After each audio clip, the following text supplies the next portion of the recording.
It's over. The Philadelphia Eagles have won Super Bowl 59. Ready, down, put. Hello? You play to win the game. I don't want winners. I want people that want to win.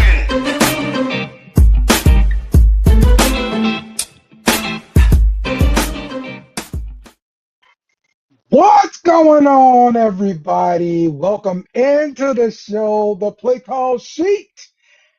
It's a hump day, baby. Happy hump day to you. We almost through with the week. We've got a nice show for you guys today. I'm going to answer some questions regarding impending free agents. Should we keep them? Should we cut them? Should we trade them? That kind of thing. I want everybody's opinion because, hey, that's what matters at the end of the day. Your opinion. So, please come through and let me know what's going on with you guys. Let's get started with the show here. And let's do this thing. Let's see what we got.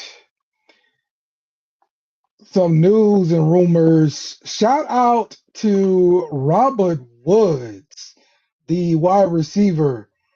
He signed a one-day deal with the Rams.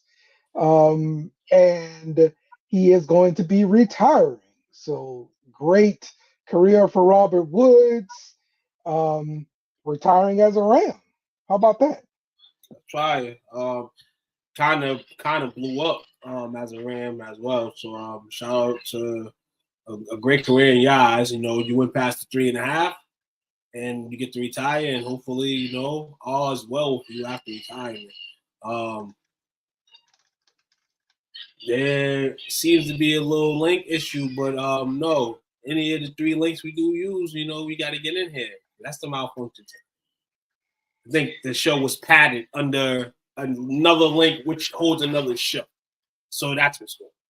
So hopefully we'll can scroll through the links that you do have and get to it saves the play call sheet on it.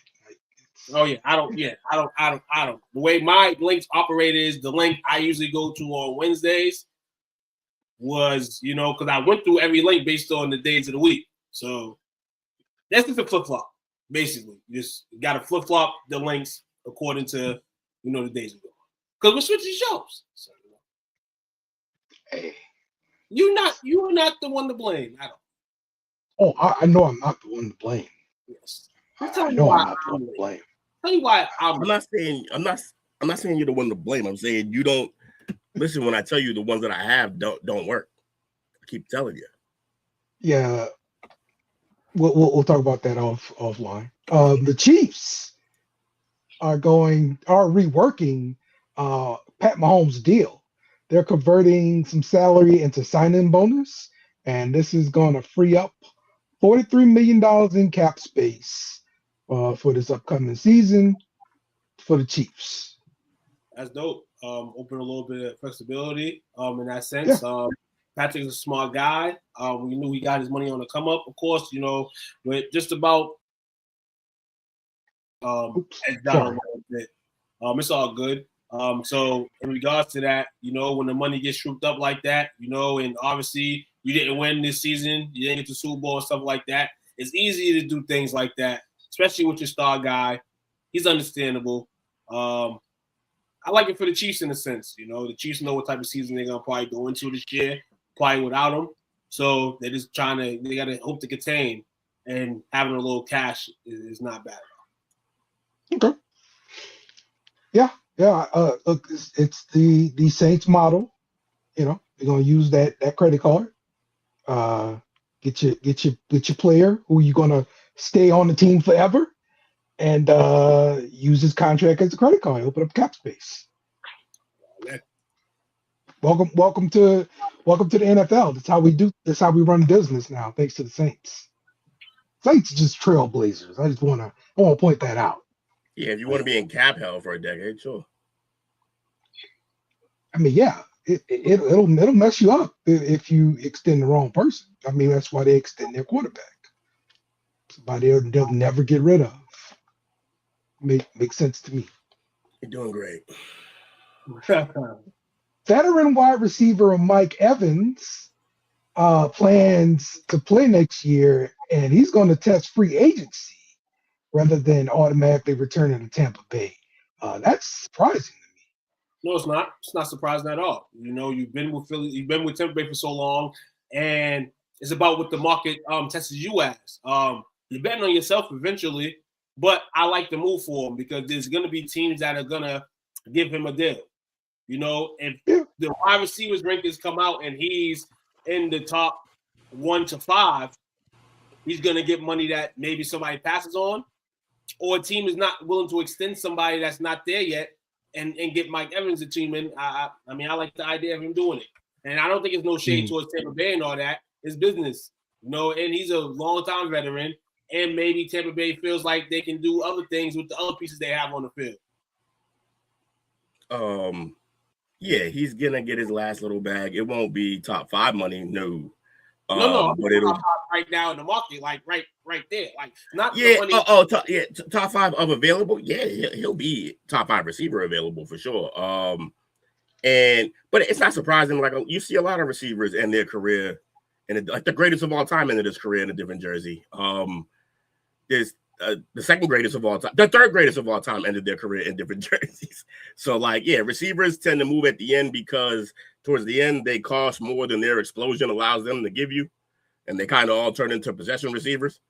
And yeah, you can't be overpaying those type of guys, but somebody will pay them because somebody will need the receptions. For example, my Patriots need receptions. I mean, we kind of need separation too, but we need receptions. But this was bound to happen the moment that he got hurt, because the only real reason to keep him along for so long, other than him still producing, was to extend that record he had going. And because, like I said, he's still producing, but problematic is that now he's hurt, and so we don't know how that's going to turn out, so you can't really pay him. Yeah, I mean, the fact that he's still producing, though, that's why I'm shocked that we're just so quickly going to just move on and not. I mean, it could be a thing where it's go test the market, come back, and we'll see what we can do. Yeah, if somebody's willing to give you like top 20 money, then by all means, Mike, go do that, because we're not going to do that. So, but if they're not, I'm sure they'll take him back for the low. If he's willing to come back for the low and retire with them, that'd be great for them. That'd be great for the organization to do that. It looks better when you're signing other players long term if you do that. Had a real injury bug this year in the offense. Within the offense, Mike Evans has been injury riddled for a little bit, but like I said, the production is there. You know, so if you're Tampa Bay, you may want to bring him back, but in a sense of, you know, and I say this, maybe they're kind of like with the injuries, like Mike, maybe not. And Mike as a player is like, hey, I can still get it. Teams are gonna go for him, man. Teams are gonna go for him. Are they still paying Godwin? Yeah, Godwin's still getting paid. So you're paying Godwin. Yes, you got the rookie on a rookie deal, but he's about to slide up. You kind of want to get him, even though he got hurt this year, you want to get him way more reps now because you're trying to take advantage of that rookie deal with that rookie receiver who appears to already be almost Pro Bowl level receiver the way he was playing the first half of the season before he got hurt. So, yeah, I mean, if Evans wants to come back for cheap later, maybe. But right now, we can't be affording to spend the money on him and Godwin, who's always hurt. And we got plenty of holes in his team to fix. Okay. The Chiefs. Teams looking for services, though, according to sources. Chiefs might want him, too. The Patriots are one team that made eye for Evans. Of course, we're talking about Tampa Bay. Maybe he doesn't leave Tampa Bay. Buffalo, San Francisco. I'm gonna give my own dark horse. Who's that? I don't think it would happen, but I say he goes home, not to Dallas. not the Dallas Texans. I think Houston. He can go to Houston. That would be nice. I mean, but again, if you're Houston, you're like, we have two receivers that we really like in this organization right now who are both always hurt. Are we bringing in Mike Evans, who just got hurt last year? It's, again, are you spending the money in the receiver room? But yeah, I like that spot for him. Let me make it a little bit easier for you. The Chiefs, Rashee Rice, his longtime partner and mother of his children, has filed a lawsuit against him. Lawsuit accuses Rice of choking, strangling, scratching, hitting, and headbutting her over a 19-month period, including the time while she was pregnant. Rashee tripping, bro. We'll see what's true when the whole shit come out. But as of right now, I'm just like, Rashee doing too much. That's what I'm thinking. Doing too much. This is stuff that's been popping over the scenes, right? Even throughout the season, there were things of this nature coming out. In regards to his baby mama and stuff like that. So now you're hitting a point where it's offseason and people try to get their stuff together, and you over here acting a fool, like you can't be replaced tomorrow, or in this case, right now. So he got to smarten up. And I can't say bring the right people around you. You gotta write yourself. It ain't about who's in your circle, because obviously you the star, and you're supposed to, I guess, act the most civil, and you're not right now. You're about to. I tell you this though, I believe, if I'm correct, this upcoming season will be a contract year for him. If he doesn't get suspensions and he does play, when I tell you he's going to be a man on fire, because he's not just putting up numbers for the numbers to dictate how much he makes. He's also having to put up numbers to deal with the fact that he's a menace off the field. So he's going to be playing his ass off, or not at all. We'll see what happens. He's going to be playing his ass off, and he might have a second job the way he's going right now, because, like you said, his contract year and the way you're doing things may not get to that point.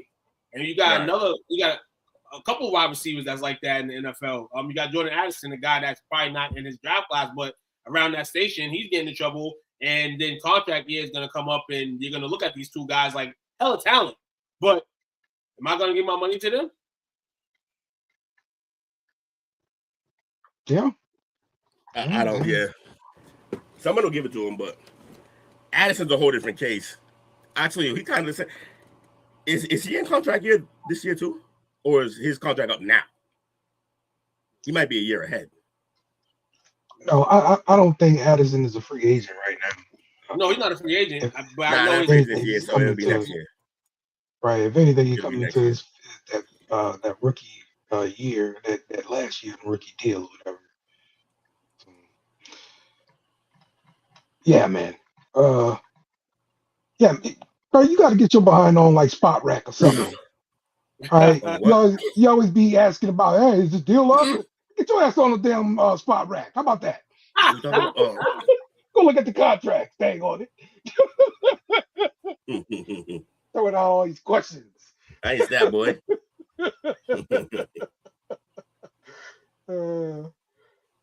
Yeah, man. All right. You don't see Stephen A. looking up his own stats. Well, yeah. Final year of his deal. Yeah, Stephen A. here. The unmitigated goal. Well, he is in the final year of his deal. It's final year of his four-year contract. 13.73, that is, which is fully guaranteed. But I think the trouble he got into last year might hit that. He's eligible for a fifth-year option in 2027, estimated at around 17.5. So that 50 option looks like it's burnt up now. So he's eligible for an extension actually right now. Right, but he's playing himself by doing this. Congratulations, you played yourself. Because if you'd have got that 50 option, bang, that's a big chunk. So the 50-year option, they got to opt into that by May 1st. Right. And that's the 17.5. And they will be doing due diligence to figure out what the case is about before they buy into that. NFL security all over this. Guarantees all that stuff's gonna happen to him. And Rasheed Rice, man, if you're not watching stuff about this guy and he's not even doing what you're doing the extreme. You gotta stay smarting up, man. Gotta level up. Yeah, man. Yeah, man. When it starts, look, this is hurting your pockets, like for real, for real. Once it hurt the pocket, you gotta wake up, man. Whoo! Like this ain't like a fine hurting your pocket. This is gonna be your first big deal. Right. Like this is like the first real one. And it could be your last. You may never get another one. Right. Right. Exactly, man. So what was the other dude from the Minnesota Vikings? Jordan Addison. Okay. All right. So Addison. Yeah, we talk about his deal. That was it. Okay. All right. So yeah, Addison is in 27. He comes up in 27 as well. So okay, cool. Good stuff. All right. Coach, what's going on, bro? What's the damn deal, Dale? I'll tell you what's the deal, Coach. What you got? Once again, tell Unc to bring the bag because we need to buy a team. All right. What? The Seattle Seahawks are up for sale right What? now. Sell when you're high. Yeah. The franchise is expected to get about 7 to 8 million. Billion. I'm sorry, 7 to 8 billion, and the sale. So this is aligning with Paul Allen's directive to sell his sports holdings, the Seahawks and the Trailblazers, and direct all proceeds to philanthropy. So some local Seattle area names being floated: Jeff Bezos, the Amazon founder; Steve Ballmer, the Clippers and owner; and Bill Gates, Mackenzie Scott, and of course out-of-town billionaires like private equity groups, like the Commanders have and stuff like that. But the league has a secret list of pre-vetted interested parties who are looking to buy into the NFL. This is the prime time that the Byron Allen group should be allowed to purchase a team. Okay, who are those? Byron Allen? Yeah. He is he's a media mogul. He actually owns I want to say he tried to purchase, I want to say NBC. He owns the Weather Channel right now. Okay. And you know, it is February. It's a brother. Okay. So I got you. Yay on him grabbing it, not nay. All right, yeah.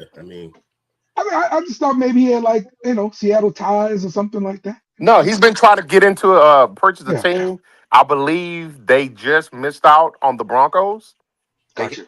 They were runner-ups in his team. So he already in the system then. Like he's probably getting that call to get your bids together. And I thought about you when you said somebody that's already been vetted. Yes, right. Exactly. For the foreseeable future, I'm going to be fascinated whenever a team goes up for sale, because the Venn diagram of people who have enough money to go after a team and people who were on that Epstein list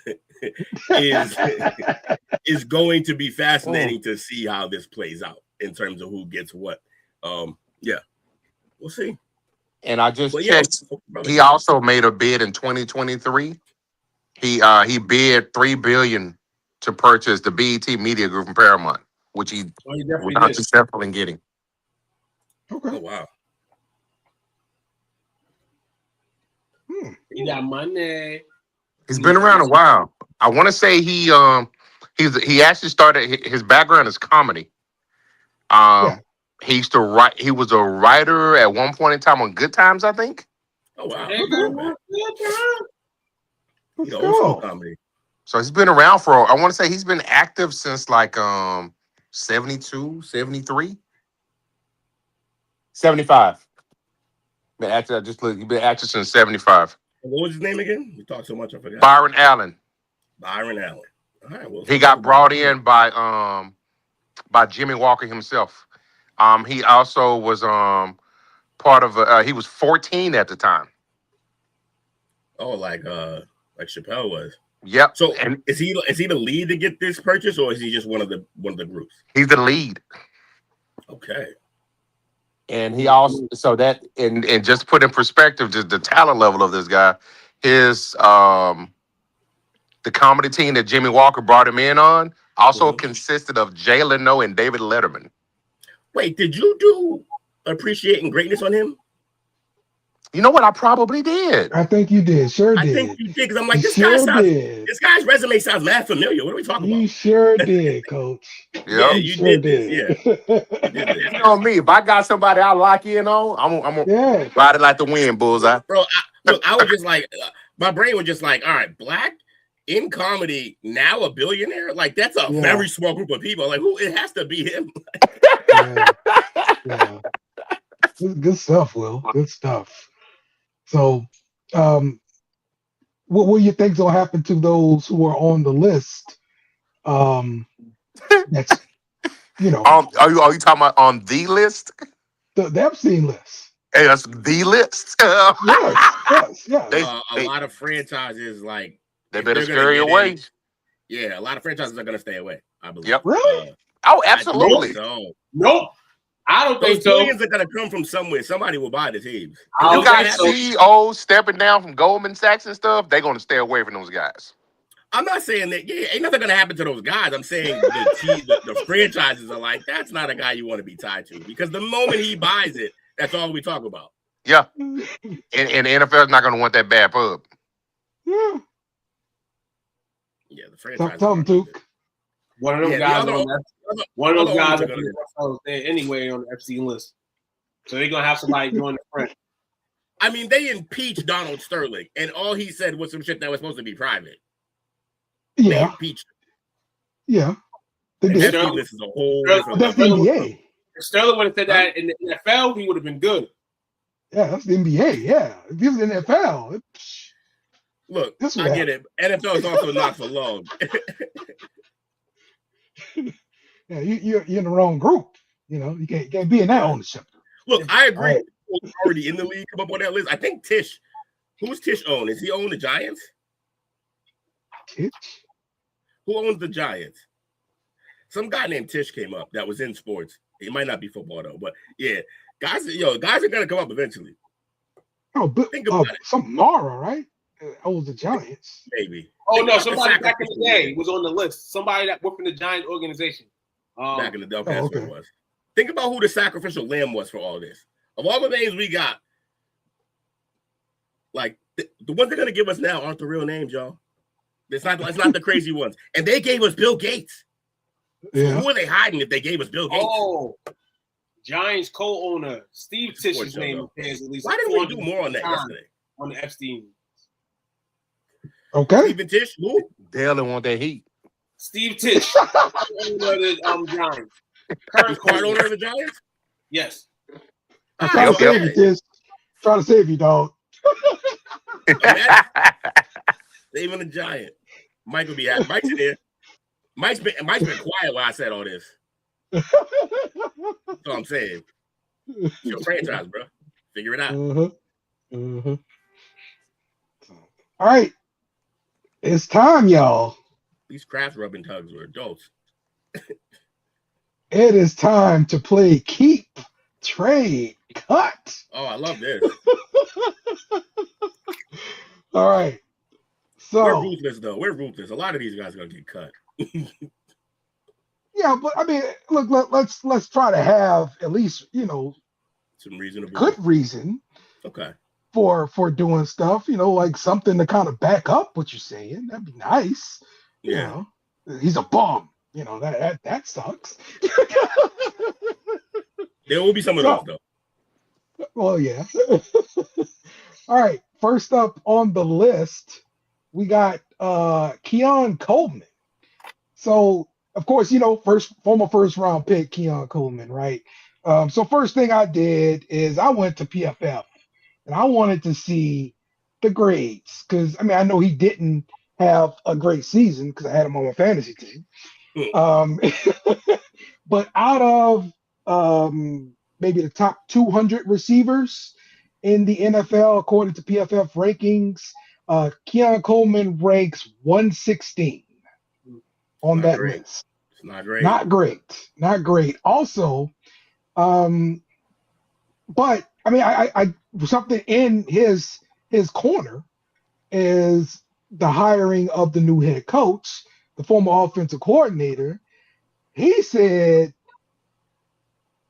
that him getting the head coach job was the best thing to happen to Keon Coleman. So apparently, his head coach believes in him. Okay.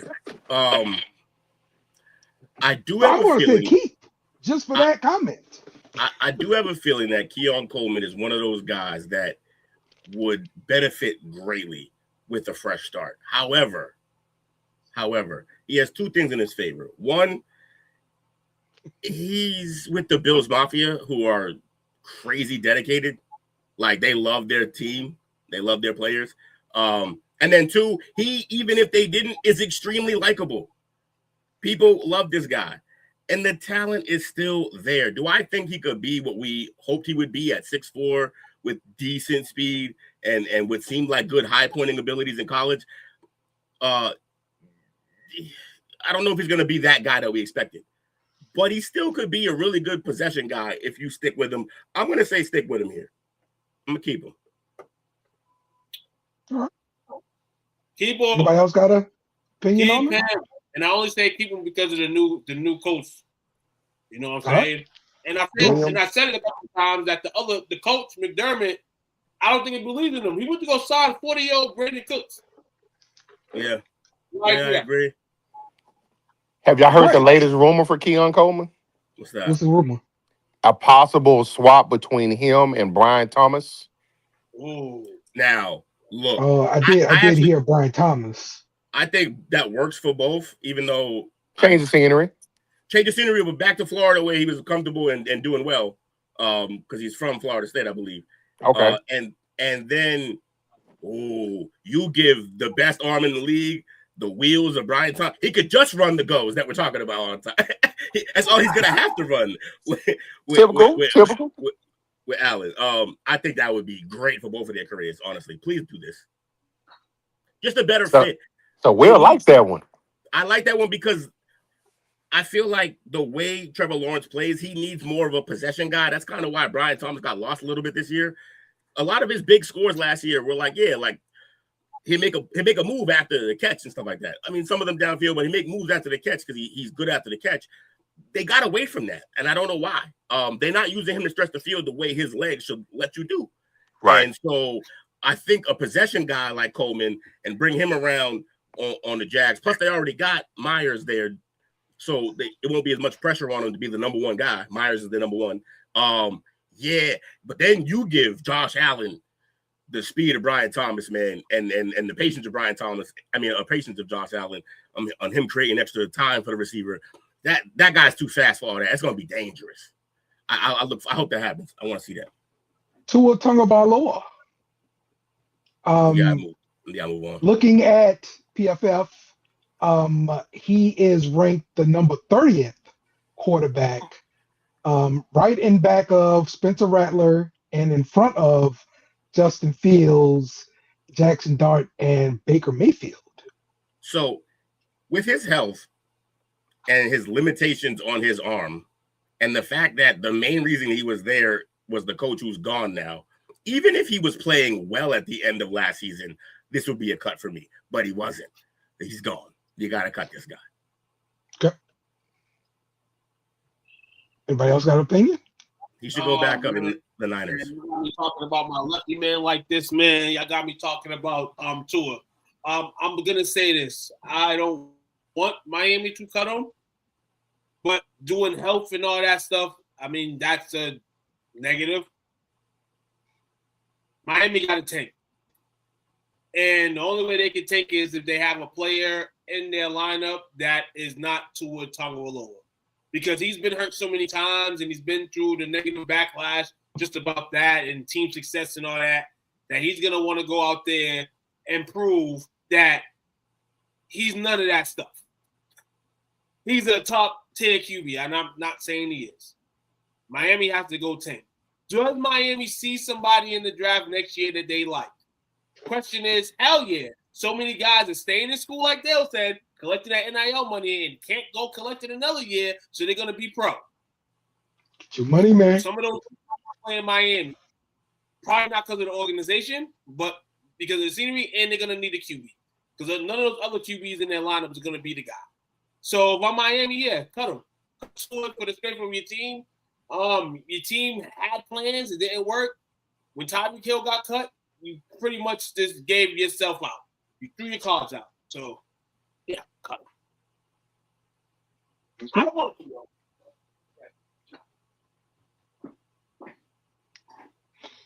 Okay. Let's see who we got next. Brees Hall, the running back for the Jets. Of course, he was drafted in the first round. According to PFF, he is a top 10 running back in the rankings from last season.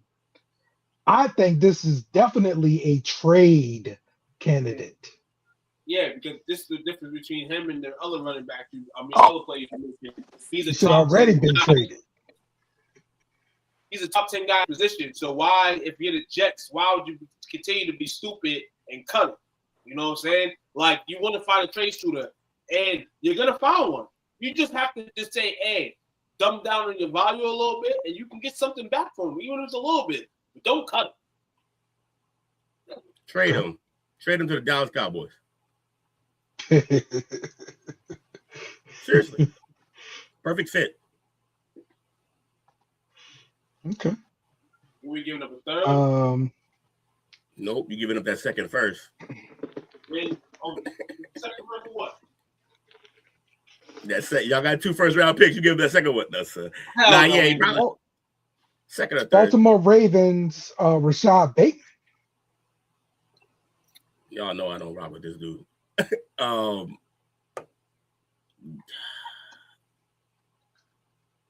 It depends what the price tag is. The only reason I'm even thinking about keep is because he knows the system. I mean, I guess it's going to change now. But you don't know a system. Right. So you don't know. The only reason is, look, he does have talent. It's not enough. But they don't have a lot of guys, man. Unless if you're the Raven, you have a foolproof plan on how you're going to bolster those receivers and let Bateman go, then go ahead and let him go. I don't think there's going to be much in the trade market for him. Somebody might do it, but it's going to be like a 5th, 6th round pick. Right. Oh, man. If that. I think he's Isn't done enough. Yeah. I think they move him. Trade him? Yeah, because it was a lot of rumors he was going to get moved during the trade deadline this year, and it never transpired. He himself thought he was going to get traded, and the destination that I've heard that he might end up at is going to be Houston. What's funny though is like if they tried to trade him and they couldn't, makes me feel like nobody wanted him. Or was the asking price too high? I think the asking price might have been too high for him. Yeah. So now they've learned their lesson and they can trade him for less. Yeah, because they don't have any leverage right now. If you had the asking price and nobody budged and word gets out, they're gonna be like, yeah, we just wait. Well, it's a new regime in charge now, so the value is different, you know. Don't you get like still? And that's his. Well, I don't know. Again, I don't know what year it is. Deal. I think it's 4th year, 5th year is deal. But like, don't you take a little bit of a hit, even if it's not a high price tag? You take a little bit of a hit when you trade a guy versus just cut him. That's why guys get cut. Yeah. Mm-hmm. Yeah, I don't think there'll be a market for a trade. So I just think cut and get June 1st cut. Sound like it. Sure. Mm-hmm. Otherwise, it's like a 6 or 7 round pick at best. Yeah, not enough. Or played enough. So he signed the deal 2025, 3-year, $36.7 million contract extension, keeping him on the team through 2029. The deal included $20 guaranteed money, This year's cap hit would be $6.18 million. Okay. All right. So someone's got to think he's worth that to trade for him. Yeah, he probably get cut. Yes. It's not a lot of money, but that's a starting running back. So right. Anthony Richardson, Colts. That's a funny one. Of course, you're gonna try to trade if you can find a partner. But the way you did everything made it seem like he's a bum and like he can never play again. Like, they like I say, they're gonna try to trade. What was he? A second round pick? He's a first round pick. First round for real? Mm-hmm. Yeah. Wasn't he fourth overall? I'm gonna throw something out. I'm gonna throw an alley-oop. I hope the NFL catches it. Or these two teams catch it. We just talked about the lefty sensation in Tua Tagovailoa and how Miami trade Richardson for Tua. Pick it up. Like if I'm Miami, I'm like, okay, and what else you giving me? Yeah, you can. Yeah, Miami. Miami. Yeah. Why? Yeah, no. Now you can do that up and up. You can Absolutely not. You want to know why you can do it up and up? Because don't get me wrong, like because they outweigh each other. So the inexperience and the lack of playing in Richardson's case, that's balanced out by the fact that you're literally trading for a liability. He's always hurt, and it's bad. It's a head thing. He can never get up on your field. They both always hurt, so I don't see different. Are we looking at the dead money on the lop side of this? What's Tua's? Tua's got to be some. So he just signed a new deal last summer. Yeah, they got to cut him. Oh, yeah. They got to just cut him. That's crazy. So any team that takes him, they're not giving up a whole lot for him because they're going to be eating some of that salary. Right. Yeah. So you want more out of? They'll give him downs or something with it. They need a receiver. Yeah, Tua's deal goes until 2028. Yuck. So Miami could be, they could be doing that sort of trade of, hey, we'll pay a lot of it, and y'all give us something back, but y'all take the rest of this deal. Yeah. It don't have to be necessary Tua either. Tua will probably get cut definitely, but then Miami's still looking for that, and either you can rally around Tank or you can grab this guy and try to develop him because, I mean, to his own, he's still a young guy. So maybe that's the way to go. But yeah, the two of him, I'm bugging for that to trade up. The money is definitely the coach can't afford to do that with the way they've been trying to glue QBs. They definitely can't try to reglue this guy through a trade. You're right. I just looked. Mm-hmm. Tua, if they cut him this year, he's at $99.2 million cap. Post June 1st is like 42. That's still a big chunk. That's still a huge chunk. Yeah.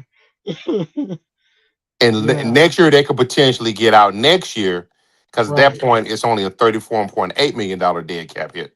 Yeah, that's more palatable. Yeah. So after I'm saying the best thing they could possibly do is come up with a trade and be like, okay, we'll pay his 2026 salary for the most part, and y'all take the rest of the deal, Yeah, that's crazy. That's how you move him. So, but what team will be that desperate to take him on? Browns. he had that one in the chamber. No hesitation. That's what they do. The dumb shit that they be doing. That's true. That's so true. Cuss Tua will still be better than what the Indy has as QB regardless. No, realistically, the Raiders might, but maybe even Tom would be like, "No, we're not doing this." Tom's like, I play with Drew Bledsoe, right? You see what happened to Drew? Yeah. Yep. Let's see what's another good one here. Okay, Vegas with Zamir White. That's a former first round pick, if I'm not mistaken. So yeah, he's definitely getting cut. Yeah. Nobody's gonna trade him. He had the opportunity to take over that position, and he sucked. I told you there'd be some that guy's definitely getting cut. Yeah. Mike, Evan Neal, the guard. What do we think? 2022 first round pick. Let's see where he ranks in PFF. Miami's already starting to march for Arch. Evan Neal. Let's see.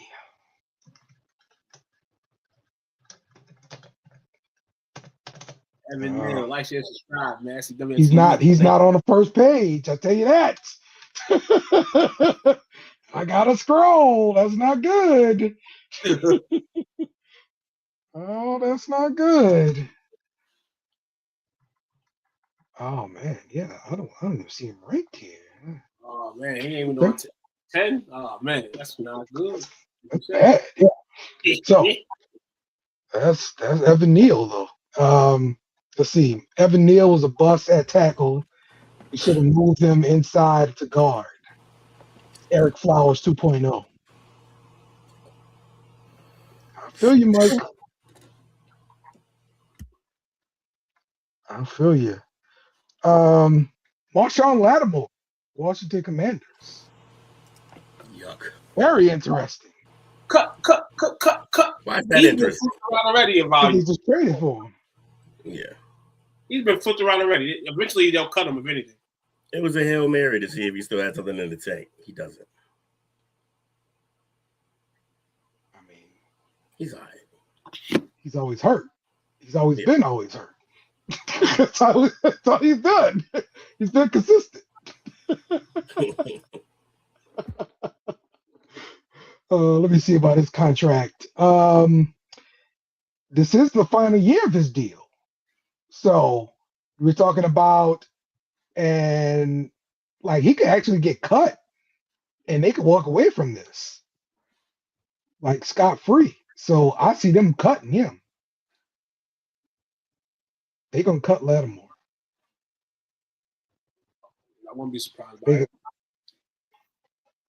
They gonna cut Lattimore. Yep, that makes sense. That makes all the sense in the world. David Montgomery, the Detroit running back. I think that's too soon. How much he making? I gotta pull that up. Cause I think you should keep him because I like the 1-2 punch they have. They had a new offense coordinator last year. They got a new offense coordinator again. Got to have some continuity. Dan Campbell trying to get fired. Who's gonna get fired? Dan Campbell.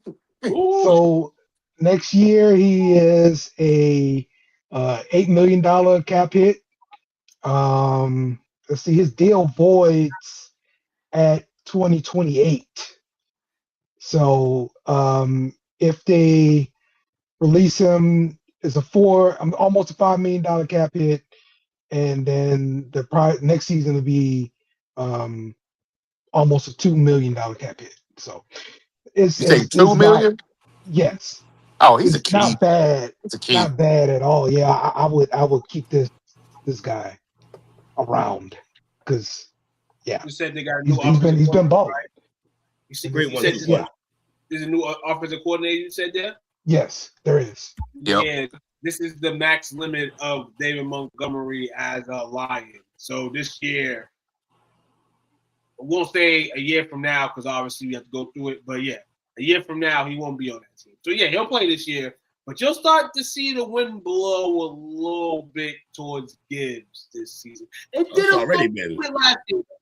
It did. It's already more. So yeah, I mean they'll keep him for the help, but yeah, they're trying to figure out how they can keep Jameer Gibbs and say fuck the help. And that's if anything, you'll see them go in the late rounds of the draft and try to get another smash to Gibbs's dash to move on after Montgomery.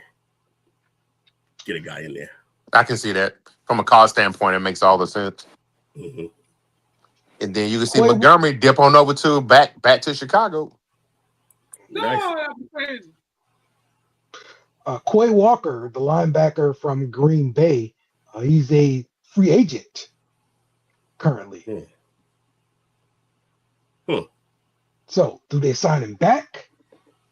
Depends. They got a new DC in there now. What's his Right. philosophy? True. And this is a guy just coming off of his rookie deal. So, Yeah, and to me, if it was clear, but if it was clear, it would be no question, right? So if there's a question, that means he didn't play. But he's been solid. Yeah, but between Micah and what's the other linebacker, how much money you got soaked into that position? Yes, that's the issue there, Coach. That is the issue right there. He might have got moved on the minute they got Micah.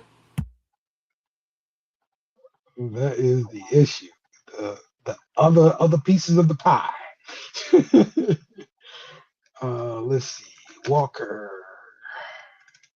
It's not on the first page. Let's get this. There it is. Quay Walker is number 82 linebacker. Right behind Matt Milano and right in front of Quincy Williams. So, yeah, I guess he can't command, like a crazy deal. We've seen crazier players signed to money that you're like, what the fuck happened? We want to look at he's a linebacker, you said? So look up linebackers that are in free agency this year. And then I can tell you a story too. Based on this, but yeah. You're right. That's the waters. You're right. Hey, man, free all this stuff. Somebody will make him a starter.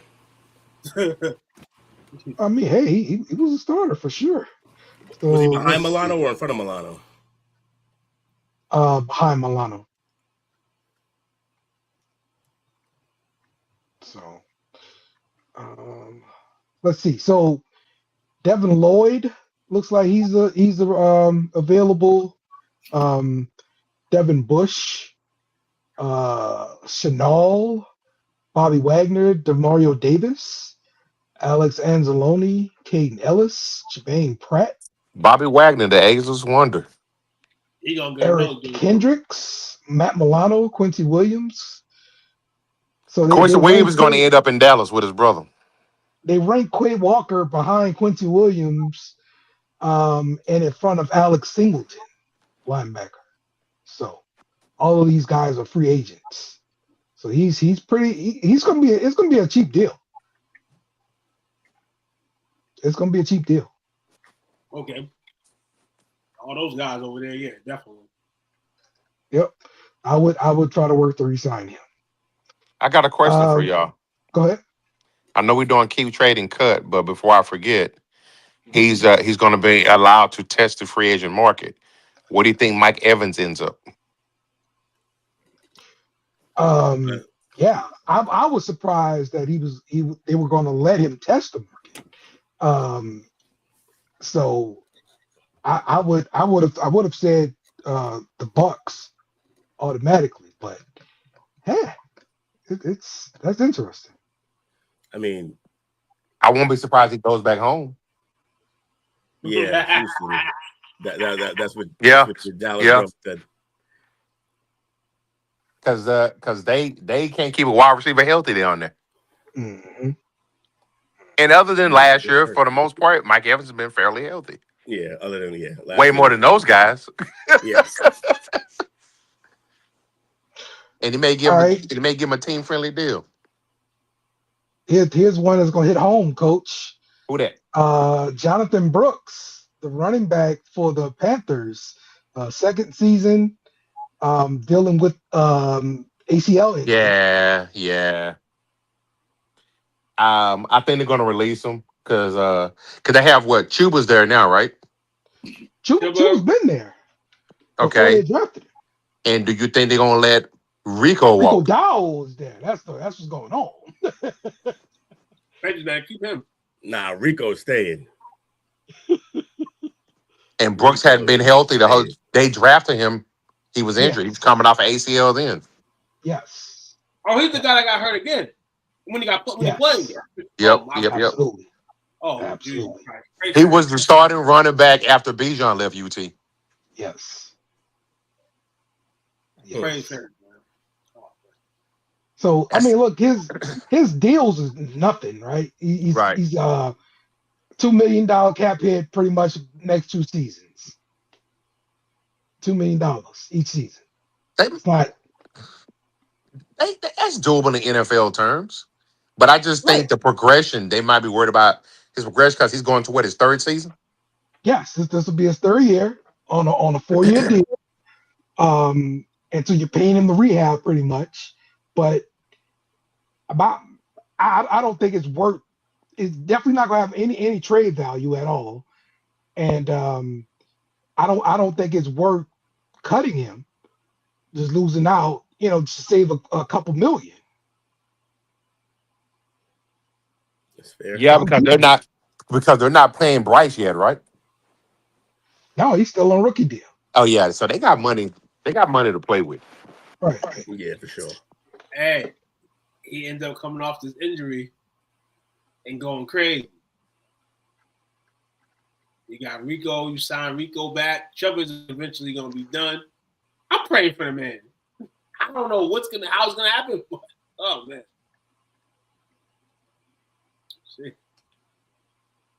I agree. What's the question, too? No, I said if he comes back and balls out. It's him. That's not bad. Yeah, Gotcha. Keep that Kyler Murray.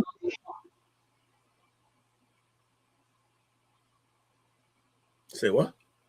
Kyler Murray. Oh, Kyler. This is a fun one.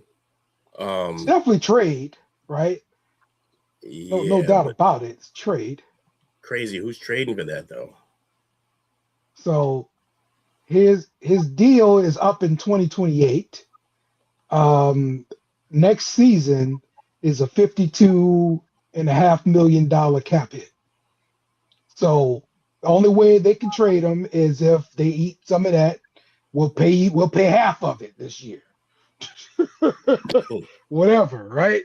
It's the only way. Yeah, basically.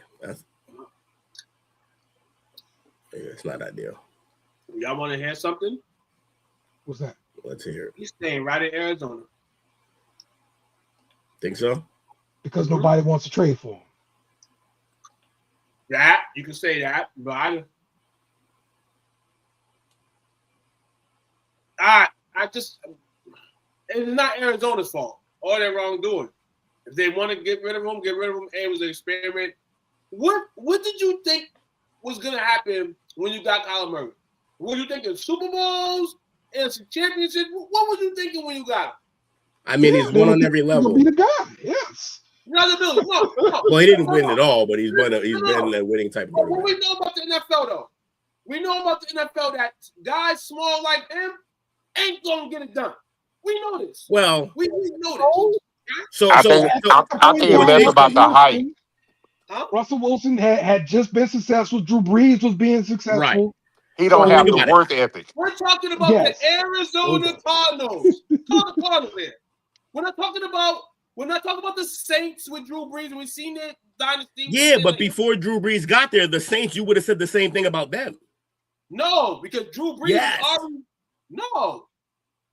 What? Why wouldn't you? The Saints were one of the worst teams in the history of the league before Drew Brees and then went over there to change that. Wait, Duke, you're saying a big criticism was the height, right? Yes. And I'm saying at the time when he got drafted. What did you expect of Kyler Murray being the number one pick in the draft? That's what I know. He killed on every single platform, high school, college. I know he did that. But I'm just saying, Arizona, the Cardinals. What did you expect when you got him? You expected to get to the Super Bowl? Yes. That's what you expect. Every quarterback you go out and draft. To me, he's still a top. What I'm saying is he's a top 10, 15 quarterback. And when he plays, he puts up numbers. He got hurt. So who are you replacing him with? Jacoby Brissett can only go for so long. It was a great ride this year. I think you're replacing him with somebody who will work harder. Even if it's less talent at the position, you're trying to replace him with somebody who will work harder than he does. Go get somebody in the draft. Go get somebody in the draft in the later round version or something like that. Develop them. Keep Kyler there. Is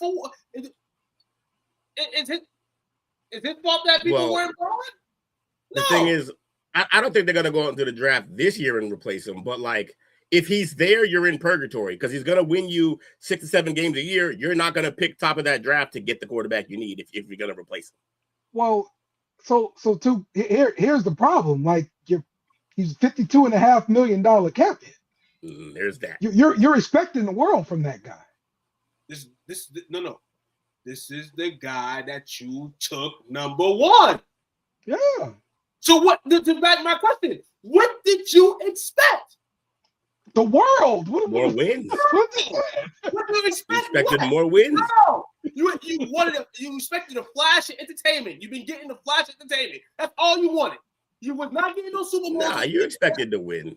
Yeah. No one drafts a quarterback that high doesn't expect to win. Right. No. He's a good player. They want a good player, and I'm saying Kyler's a good player. He's not bad. So what are you doing by getting rid of him right now? What are you doing? Oh yeah, I mean, he's on a second contract and he ain't gotten you anywhere.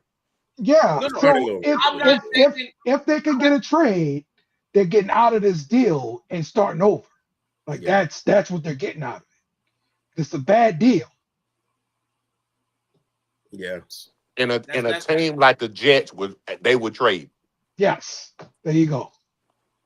Okay. And differently, but then you look at them, they have money management. And they on the same road that Arizona's in when it comes to a QB. You're gonna have to find a new one. Who do you want to go after him? For the reason I just mentioned. Dude, you just had Justin Fields. How'd that go? Mm-hmm. Kyler to the Jets makes perfect sense. I just think that Kyler Murray, though we have our differences about him, he's still a ladder 10 to 15 quarterback in the league. Arizona, at some point, your team just has to get better to be better, and that starts with a lot of other people besides Kyler Murray, like your star receiver being on the field, the guy that the guy in Marvin Harrison. You know, shout out to McBride. The others look like they wanted to win this year. So now if they get Kyler back next year a little healthy, Marvin a little healthy next year, maybe the wishes do come true for Arizona. They can start winning some games. Yeah. That's the other thing. If you no longer believe that he's the guy, do you want the young guys on your team getting used to playing with that style of play when it's going to change? Because that's the thing about Kyler. The thing about Kyler is that he's not going to run the offense. Well, even if he does, even if he was to try to run the offense, his style of play, like I've said before, is still draw it up in the sand and just go as you go along. You got to make a play once the original play breaks down. That if that's not what your team is going to be, you have to dedicate a roster to that style of play. You have to. No, yeah, and that's the reason why him and Marvin Harrison Jr. can't mesh. They don't work. That's what. He's a tactician. He's been running routes since he was in diapers. Yes. Diapers. Yes. And now you want him to play off script. Yes. He's not used to that. Yes. Let me throw something else in your perspective in regards to Kyler. He has now gotten 2 head coaches fired. Yes. And one of them was his from college. Yeah, his guy. Yes. Exactly. That pretty much got hired just so he can coach him. And he didn't have success. Right. He did not have the credentials ahead of time. That's right. That's right. Good points. Very good points. All right. I like that. Good stuff, y'all. All right. Let's get on down to New Orleans the day after Mardi Gras. Do we have to? Yeah. You're damn right we got to. Saints update. Let's do it. I want to focus in on the linebacker position this week. So we've got our best linebacker up for free agency, 37-year-old Demario Davis, the leader of the defense, held the leader of the team. All right. But real talk, like he's probably not going to return back to New Orleans just because, we need to get younger. He probably should try to go ahead and try to win one. So it makes all the sense in the world for him to look somewhere else right now. The Saints have been stocking up on some linebackers. They just drafted Danny Stutzman last year from Oklahoma, and I think he's going to end up being the guy that starts alongside of Pete Werner. But also we've got Jalen Ford, who we drafted a couple years ago out of Texas. I mean, he could have something to say about that other start position as well. The Saints though have Isaiah Stallbird, who they've kind of used as just like a situational type rusher type of guy. Go get the mobile quarterback. I like that. But he is like wild out of control. I saw this dude clearly jump over the quarterback this past year. Like, how the hell you jump over the quarterback though? But he did it. So yeah, we're gonna be looking to go younger at the linebacker position, and I think that's the way to go. Good luck to Demario Davis, unless you go and sign with the Falcons, in case you did to me. Don't do that. What if you sign with Dallas, Dale? Are you still gonna be upset with him? No, I'll be fine with that. Just don't go to Falcons. Like that's a no-no. Any team but the Falcons. Okay. He's spitting in our face. You go to the Falcons. That's what I feel about it. I wouldn't equate that as spitting in your face. I would equate that to him teabagging you. Aggressive. Terrible. He will say aggressive. I don't want it. Okay. Asserting dominance. I want to teabag your team. So, all right.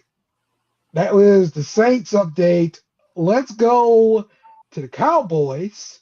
The Cowboys have gotten their defensive coordinator in place, Christian Parker. He was introduced this week. He had outlined his vision for the defense, and the full staff is now finalized. You got the cornerback coach, Ryan Smith, pass game coordinator, Derek Ansley, defensive line coach, Marcus Dixon, and assistant defensive line coach, Dimitri Brim. Offensive line, outside linebacker coach, Childra Uzoro Deribe, inside linebacker coach, Scott Simmons, and assistant secondary coach, Robert Muschamp. So what do you guys think about the coaching for your defense? It's cute. It's cute, he said. It's cute. But you know the saying is, we got to go out there on fresh turf, fresh football field, when the season counts, and prove these things. I like the new additions, but I can only like them in the picture frame right now. I can only get them to see. Can't fail them. I can't pass them. I just hope this is for the better. Hey, we can only play on paper right now, bro. 30th in points allowed last year, 30.1, 30th in the league in yards per game, 377. Those are the numbers there. If those guys can cut that at least a third or whatever, okay, cool. But right now, the picks are cute, but I like the direction we're going in. I liked it last year with the sense of the coach and feeling like he had his own shirt on, his own coat, his own sweater, didn't have Jerry Jones's name on it. So hopefully this year with other coaches being there, other new additions, that happens as well. Notably, I mean, we all know the George Pickens stuff is going around. Rather, you should franchise tag them, trade them, this and that nature. We know as the draft goes, see guys like Mike Evans trying to enter free agency. You know, why have Mike Evans when you can have George Pickens? You know, so that's something to think about as well as us potentially signing him. And then for me, the draft. Draft coming up soon. we have the 12th and the 20th pick. I wouldn't be surprised if they entertain trying to trade one of those picks for some more rounds of value in this NFL draft. So for me, that's about what I got on my Cowboy side. Coach probably give you a little bit more. Okay. What? That's what I got. What you got, Coach? Man, I'm ecstatic on the new defense coordinators coming. They're going to go to. Only thing I question is the investment, the initial investment. They're going to be going back to a 3-4, which they haven't ran in quite some time. Since the DeMarco Ware days. So they're going back to a 3-4. So they're going to have the investment there, but they got a couple of younger linebackers that didn't get a lot of run. See what they can do in different positions, the Leo files and the whatnots. Also, I like the staff that he put together. I think the oldest person on the staff is like 47, 48. Everybody else is in the mid to late 30s. So he's got a staff that he can grow with. If he got a philosophy that he's trying to implement, he's going to be able to do that because there's going to be a lot of guys who coming in. I think got some guys from the college ranks, some guys from NFL ranks, so you get different perspectives, especially with the league going to the RPO offenses, being able to combat that with his college coaches coming in. So it's interesting. A lot of people was a lot of hoopla today talking about trading Kenny Clark. You don't trade Kenny Clark. If you trade Kenny Clark, then that Micah trade was that much worse. Yeah. So I think I think Kenny Clark is more of a true nose guard in that 3-4. Yeah, that's what I was about to say. Yeah, and you have I Williams was and thinking Osa. about Quentin Williams. Like, what you gonna do with him? Like, that's been my concern. Yeah, like. Yeah. I think he slides out to one of the outside defensive lineman positions. Because he's definitely not going to be a nose guard because you're going to need a nose guard to set your anchor. So Williams and Osa are upfield type pass rushers to try to collapse the pocket. So I think they fit in that narrative a little bit more, which means that you're going to have to get some pretty stout linebackers on the inside linebacker position, some guys that thump. If you're going to have those ends like that who rush upfield, you got to be able to still protect the middle of your field, middle of your defense. I still think if they don't have any of their guys, if they don't have their top 3 guys still available at the pick 12, I won't be surprised if they trade out of the 12th pick and try to pick up a second and the third, which they don't have. I can potentially see that. And then still possibly getting your guy. I think it's a risk. I don't think Styles may not last that long, but I definitely would like to see him here. So maybe they can figure something out of that aspect. I've been hearing a lot of rumors about gotta go do a little bit of homework on him. I believe his last name is Cunningham, if I'm not mistaken. A safety from Toledo, maybe. A lot of people say they got a day 2 grade for him.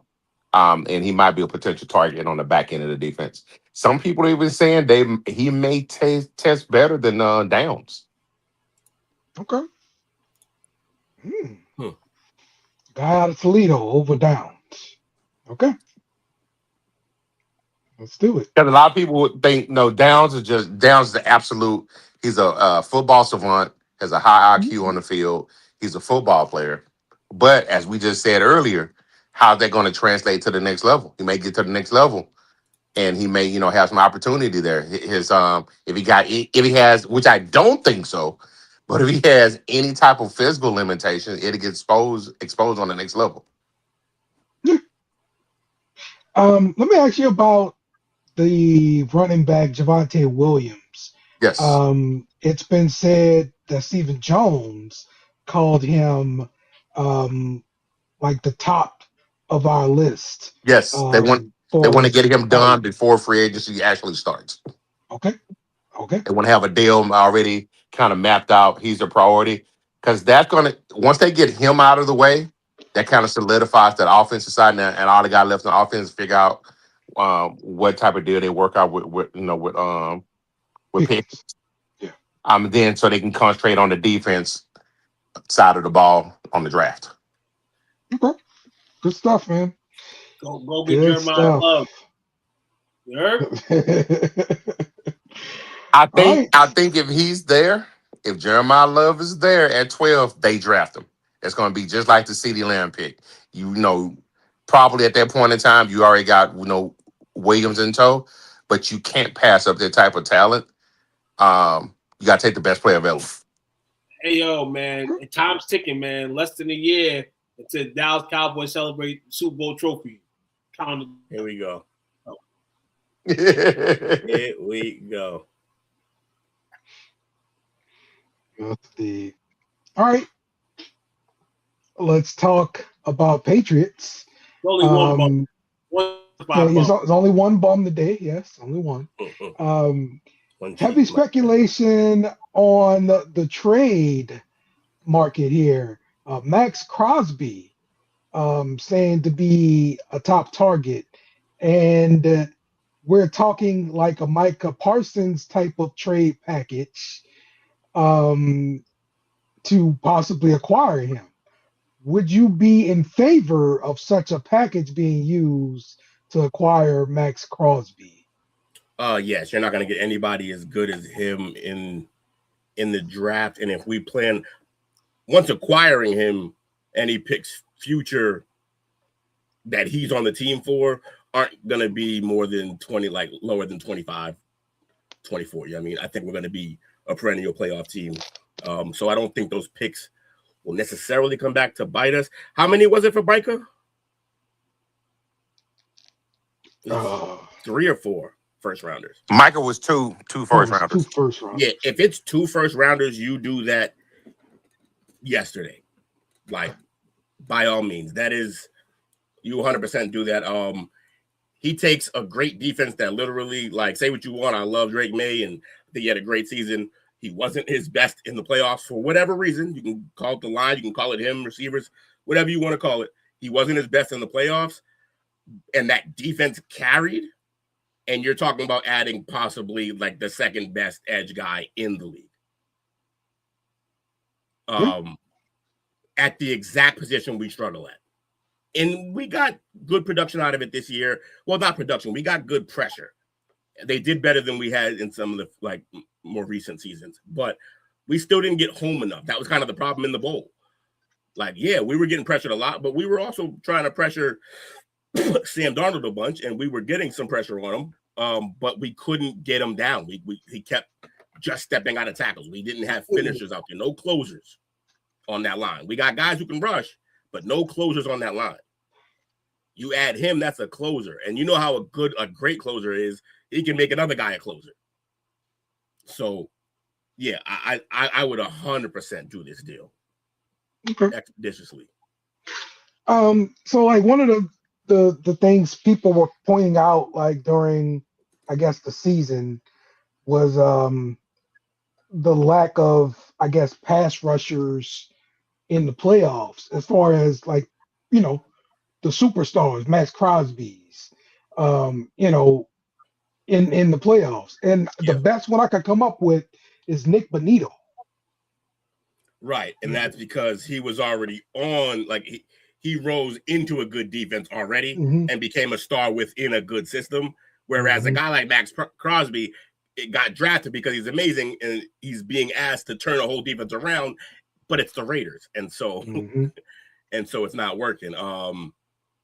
Yeah. Plus, look, the fact that he even is considering leaving when he was so gung-ho about staying, but now he's like, look, I meant it because I thought we were going to be competitive. And we're not even close to that. So they trying to lose over here, man. They trying to tank. But that means, look, it's not a guarantee that he gets traded to a contender, but it's more than likely they're going to look out for him and do that to at least a contender. Flores was right, man.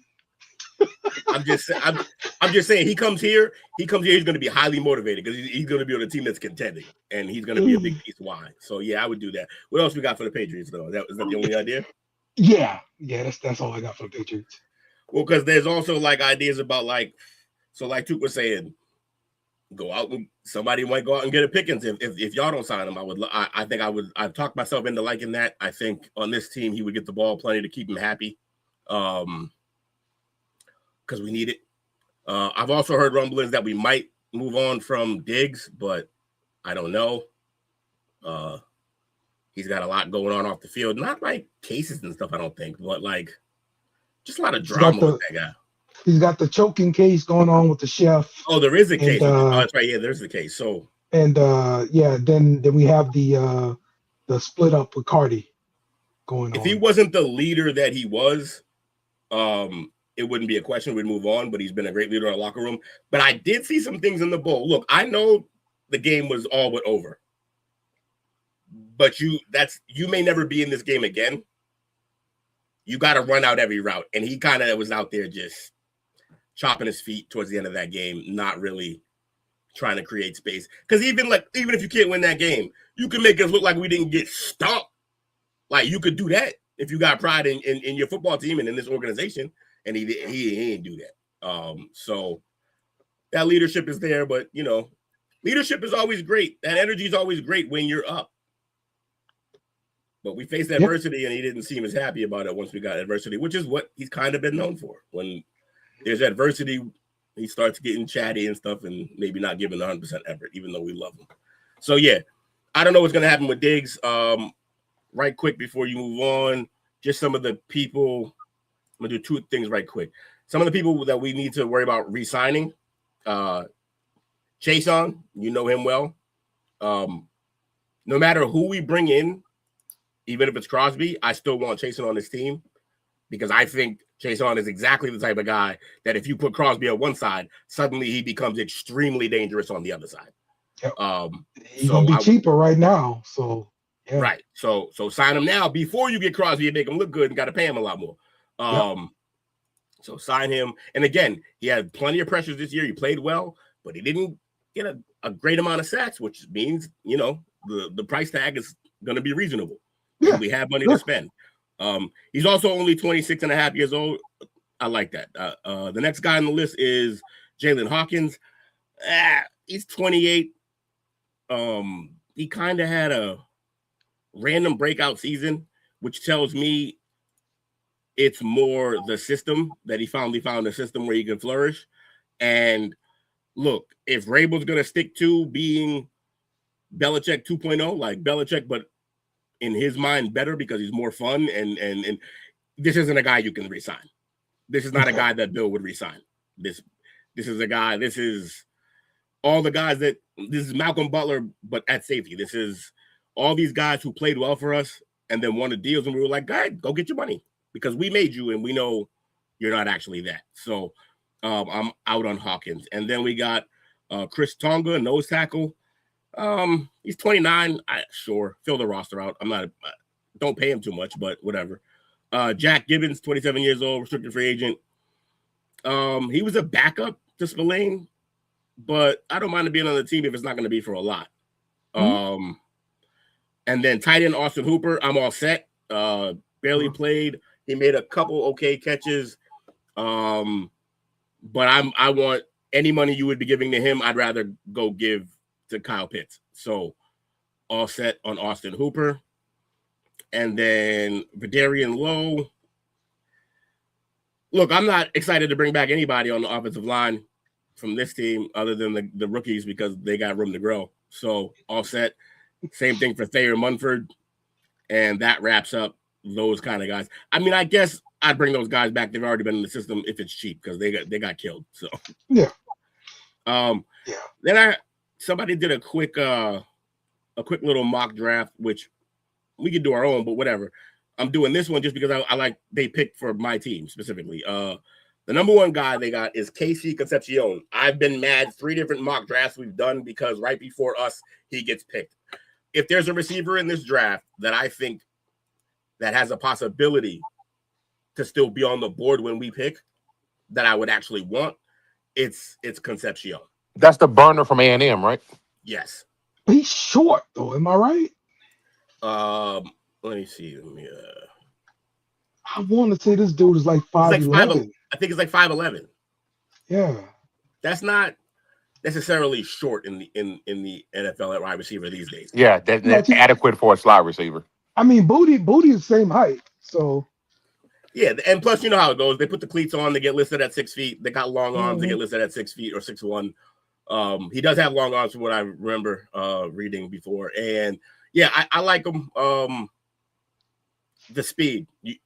Everything that I want us to do offensively will be about speed. That's what I want this team to do. They said Zion Young at edge out of Missouri. Also, Akeem Mesidor.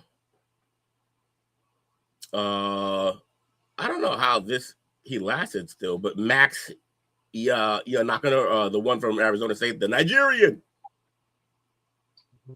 Okay, so they're just naming of all the different type of guys we should get because we can't get all these guys. These are all high. Like you're gonna get one of the first 5 guys they name. So all right, we'll see what happens. But yeah, other than that, not a lot of Patriots news. It's that time of year where we're just waiting. Yeah, no problem. All right, let's get to some college. There has been a settlement in the lawsuit filed by player named Rashada. So he signed with Florida, and he was a former 5-star recruit, and he's accused Billy Napier and Florida boosters pretty much of fraud, misrepresentation, and civil conspiracy. So he claimed he flipped his commitment from Miami, which offered him $9.5 million in NIL, to Florida in late 2022, based on promises of a $13.85 million NIL deal through the Gator Collective. And this lawsuit's been pending since, and they came out with a confidential settlement yesterday. So this is behind them now. They got the settlement. Confidential though, so we don't get to know what happened. Got no idea what the sum was, but they paid out some money to him. So, just interesting just to see a player actually suing to get what he was promised, or trying to get what he was promised. Because I mean, we've seen a few times, people, we've seen it the other way at least. Players trying to go back, even though I signed this deal, I want to get out of it. So yeah. Common practice. Yep. So also, let's take a look at this Big Ten. It is pretty much a leaked document.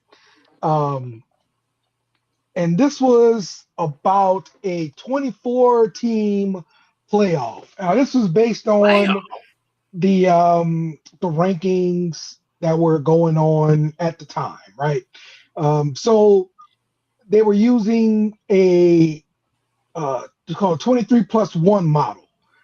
23 at-large spots and 1 automatic bid for the highest ranked group of 6 team.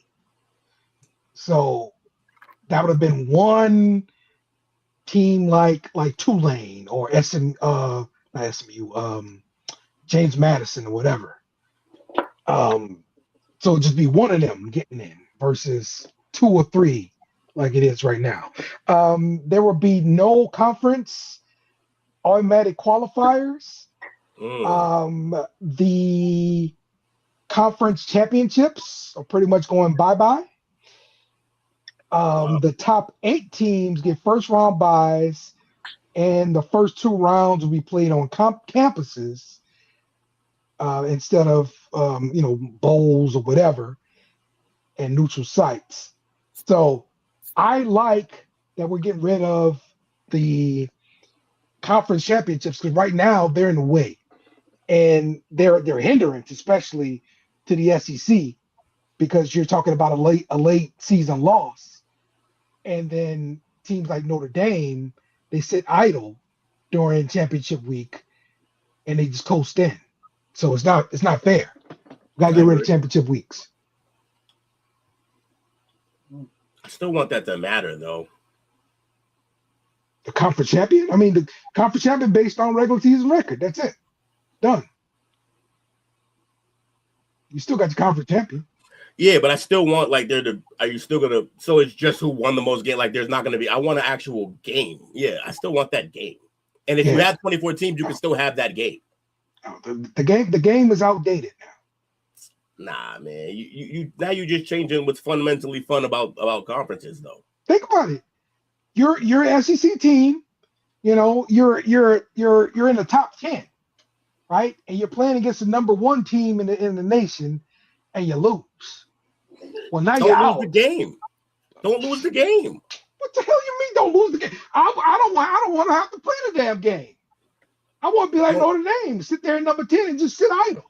Yeah, but here's the thing: the whole time we've shit on Notre Dame for being like that. I don't want to join them. I want them to fucking change. Stop letting them have automatic bids into the damn playoffs, and maybe they'll get their ass in the conference. Yeah, by the way, I'm not asking for the automatic bid. I just want to make sure we still have conference championship games. It doesn't need to be automatic bid into that game. Coach, you got a take on this? I mean, this is not gonna come to pass. It's just an idea. So sounds convoluted. but it gets us closer and closer to two things. Closer to crowning a true national championship on any given Saturday or Sunday or Monday, and allows us to get that much closer to Tuke's dreams of 64 teams in the playoffs. That's unbelievable. That's all I thought when I heard it. Anything for the playoffs, man. Yeah, I agree with Dale, man. Conference championships are like out the way. It's getting out the way in a sense. You know what I'm saying? Nobody. If you want to play conference championship games, do this. Cool. You guys play for your conference championships, but us as a committee, after the last game of the regular season, we're stamping everything. You are in the playoff based on what you did in the regular season. The conference championship can be for all the people that want to show their Mardi Gras and their bees and celebrate their teams.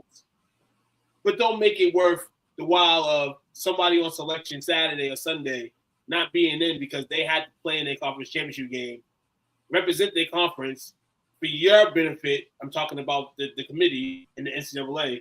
Get y'all money, and then you hold them. Yeah. Yep. Yeah. My thing is, I just don't think once you make it 24 teams, I don't think all the scenarios where, oh my God, you lost your conference championship game, it's not going to be much of an effect anymore. All of the teams in a conference championship game will be in the playoff because they're only in the conference championship game because their record was good that year. So there's going to be enough spots. It just won't be a guaranteed spot for winning it. Yeah, but if you're talking about a conference championship and 2014 in the playoffs, like you're talking about too many damn games. It's already going to be too many damn games when you go to 2014 in the playoff. This is football. Good, then you know what? If it's football, then see, and you can't say this, but shave off them bullshit games at the beginning of the season. But you're not going to do that because those teams need it. How about some of these conferences get rid of the divisions? No reason to have two divisions in the same conference anymore. I mean, sure. I mean, that's pretty much what the SEC did. They got rid of divisions. Pretty much what Ohio State's been doing for the last so many years, but I'm not going to say that.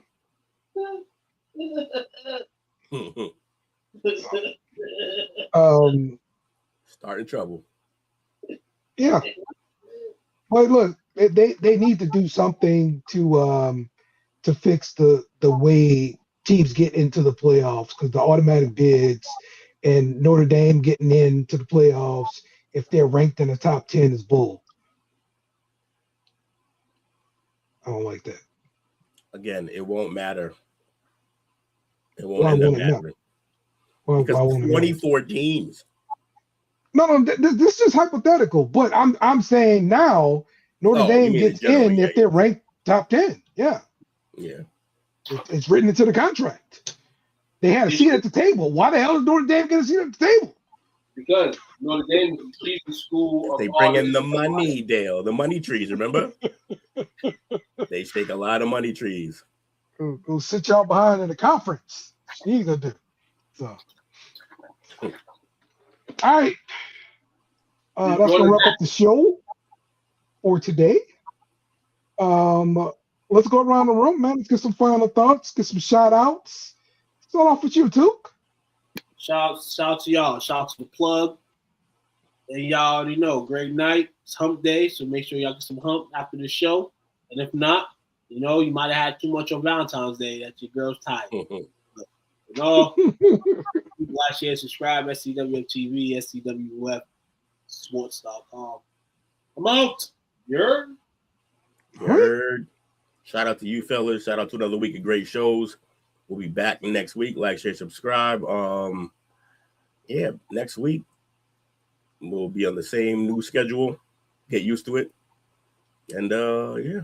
But, yo, you know, we haven't done homework for Chop Up in a while. Like, we're not even trying new stuff anymore. Is there no new stuff? No, we're just about to man right. Also, hey Will, what do Dale Earnhardt and Pink Floyd have in common? Both their last big hit was a brick in the wall. Yeah, 100%. Oh wow, so dark. So dark, but he lived by it. He died by it. All right. Be sure to check us out tomorrow for Best in the World. We're gonna be talking wrestling, and Mo wrestling. Come through. Wonder if they'll be wrestling. Coach, got anything? Shout out to you fellas. Great show tonight. Lots of fun. And if I'm not mistaken, the combine starts Tuesday. Ooh. Really? Ooh. Wow. That snuck up on me. Because usually have pro days first, right? No, pro days are second. Pro days second. You're right. Yeah, pro days are second. And I want to say the combine is, it starts Thursday, February 26th. Let's go. Next week. Yeah. Go Underwear Olympics, baby. Let's do it. This guy. We getting closer to the draft, baby. Go Team USA. We'll win to that. Yeah, Sydney is saying Kenneth Walker priced himself out of Seattle. Yep, he did. With the Super Bowl performance. And they said they're not even going to franchise tag him. Yeah. They said they're going to pay him? No, they're going to let him walk. Oh, I would let him They walk. said they have other priorities on the team. Listen here. I would. You know, I would. If I'm Seattle, I don't sign him back. You know why? Because he won that Super Bowl for you. That's what he owed. Well, he didn't owe you guys. That's what he gave you for being injured all those years. Yeah. You know? So. Part of him being injured was them not blocking for that guy, but yeah. He had some struggles there for a little bit. He also had a great year. Like I think his rookie year and the year after, he was solid. Then he got hurt. Yeah. And he got back to it this year. People taking back Chardonnay and fantasy teams, man. They feel like. Mm-hmm. Yep. All right. See y'all tomorrow for Best in the World. We out. How we getting out of here? Deuces. Deuces. Go.